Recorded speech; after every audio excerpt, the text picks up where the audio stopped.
আমি অপারেশন করাতে ভয় পাচ্ছি, তো অপারেশন না করে কি কোনো কিছু চিকিৎসা আছে? এইটা নিয়েই আজকে আমি এখন বলবো। দেখুন, আপনার লিগামেন্ট ইনজুরি হলে সেটা অনেক গ্রেডে হতে পারে। মাইল্ড গ্রেডে হলে লিগামেন্ট স্প্রেন থাকলে তাহলে আস্তে আস্তে করে কিছু লিগামেন্ট হিল করে যেতে পারে, বা পার্শিয়াল ইনজুরি থাকলে সে কিছু পার্ট না থাকলেও কোনো লিগামেন্টে ল্যাক্সিটি হয় না, আপনার হাঁটুর কোনো রকম পরে ফলস হয়ে যাওয়ার প্রবলেম নাও থাকতে পারে, বাট এটা মাইল্ড গ্রেডে হয়।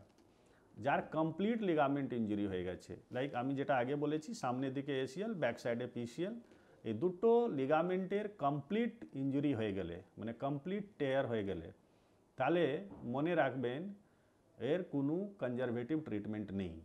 মানে মেডিসিন খেয়ে বা এক্সারসাইজ করে আপনার এসিএল বা পিসিএলে রিকভারি করাটা সম্ভব নেই। কি হবে? আপনি মেডিসিন খেয়ে আপনার ব্যথা কম থাকবে, সিমটমস কম থাকবে, এক্সারসাইজ করে মাসল বিল্ড আপ করে কিছুটা ইনস্টেবিলিটি পার্টটা কম থাকবে, বাট এটা আলটিমেট রিকভারি হবে না। তার জন্য আমরা বলি এসিএল পিসিএল ইনজুরি হলে এর চিকিৎসা করাটা ম্যান্ডেটরি, করতে হবে, রিকনস্ট্রাকশন করতে হবে।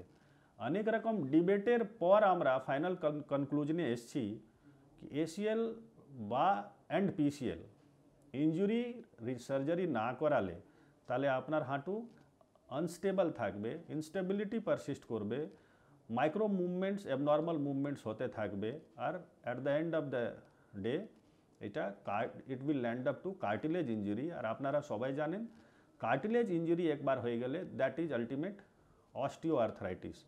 এবার অস্টিও আর্থরাইটিসের ট্রিটমেন্ট আমাদের পাশে primary treatment of the cause নেই। তার জন্য আমাদের এক্সারসাইজ, পরে নি রিপ্লেসমেন্ট সেগুলো আছে, but these are just salvage procedure. Cartilage ইঞ্জুরির আমার পাশে কোনো শিওর শট কার্টিলেজ গ্রোথ করানো ট্রিটমেন্ট নেই। তার মানে আপনার এই সিম্পল এসিএল ইঞ্জুরি বা PCL injury ultimately cartilage injury and osteoarthritis finally take care total knee replacement অবধি যেতে পারে ইন লেটার স্টেজেস। সো এটা ইগনোর করার জায়গা নেই, এটা সিরিয়াসলি ট্রিটমেন্ট করানো উচিত।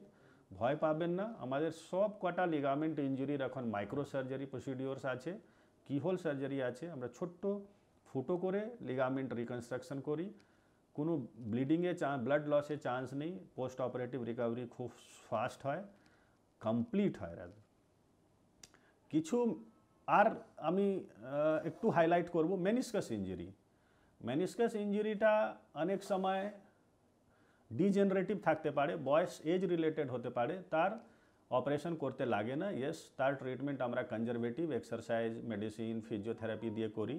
সেরকম কোনো ইঞ্জুরি থাকলে তাহলে অপারেশনের প্রয়োজন নেই বয়স্কর লোকে। বা মেনিসকাস ইঞ্জুরি খুব ইয়াং লোকের, ইয়াং চাইল্ডের বা অ্যাডোলেসেন্ট এজে থাকলে তার ইঞ্জুরি থাকলেও অনেক সময় হিলিং ক্যাপাসিটি থাকে, মেনিসকাস ক্যান হিল।